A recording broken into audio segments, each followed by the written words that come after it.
জন্মদিনের দিন গাতে হয় না মা। उसको सीने से लगा कर रो पड़े हम वफा करके। এরপর থেকে প্রত্যেক বছর আমরা মায়ের জন্মদিন পালন করি।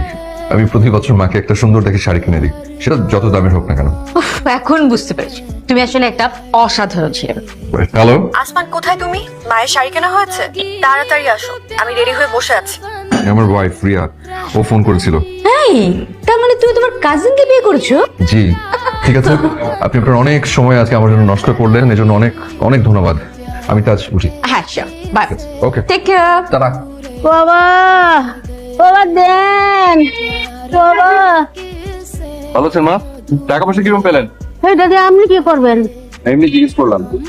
মা, এখানে কিছু টাকা আছে, তা আপনি আপনার কাছে রাখেন, তা আমি আপনাকে দিলাম। আর আমার